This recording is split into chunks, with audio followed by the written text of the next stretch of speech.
Hello, dans cette vidéo, je te montre comment est-ce qu'on peut associer un symbole avec un chiffre.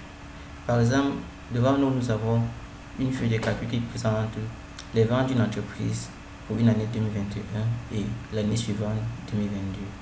Le principe est que pour 2 années distinctes, pour chaque mois distinct aussi, je voudrais que si la variation est positive, que je puisse avoir une flèche verte associée du pourcentage de variation, comme c'est le cas pour l'année février.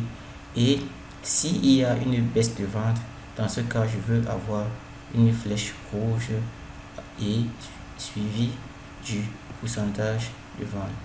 Pour réaliser ceci, il est impératif de suivre les étapes suivantes. Premièrement, je vais cliquer sur une cellule qui est éloignée de mon tableau et je vais aller dans insertion. Je vais partir dans symbole et cliquer une fois de plus sur symbole. Et là, je vais cliquer sur les deux symboles que je vais utiliser, à savoir le symbole d'augmentation. Je vais le cliquer, j'insère et on voit qu'il apparaît dans la cellule qui est sélectionnée. Et ensuite, je vais cliquer sur l'autre symbole, le symbole de décroissant. Je vais aussi cliquer sur insérer. Vous pouvez, si vous n'avez pas ce symbole directement comme moi, il suffit de défiler sur cette barre là et vous pouvez choisir le symbole que vous voulez.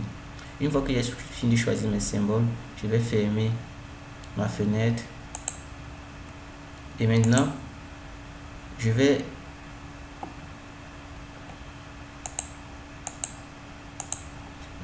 copier ces deux symboles ici. Je vais cliquer sur CTRL-C et je vais sélectionner la plage de variation.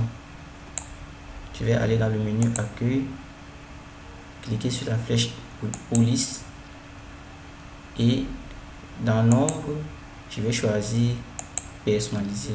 Une fois que c'est fait, je vais cliquer au niveau de type ici. Je vais tout effacer et je vais coller mes deux symboles. Je vais séparer ces deux symboles par le symbole, par le signe point virgule. Ensuite, devant le premier symbole, je vais cliquer sur, je vais mettre les crochets, je vais écrire vert, je vais fermer le crochet et juste à droite du symbole augmenter, je vais mettre un espace et mettre le format 0,00%.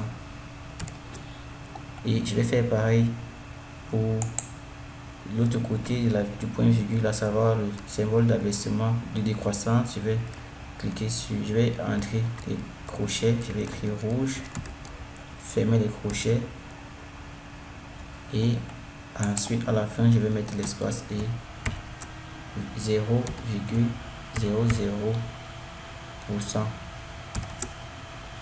Et là je vais valider. Immédiatement je vois comment est-ce que pour chaque variation, lorsque la variation est décroissante, j'ai une flèche rouge associée du pourcentage et lorsqu'elle est positive, j'ai une flèche verte associée du pourcentage de variation. Je peux à présent supprimer cette ligne, effacer cette cellule et j'ai bien tout ce que je voulais. Merci de m'avoir suivi et si vous avez appris quelque chose de nouveau dans cette vidéo, n'oubliez pas de liker, partager et surtout abonnez-vous.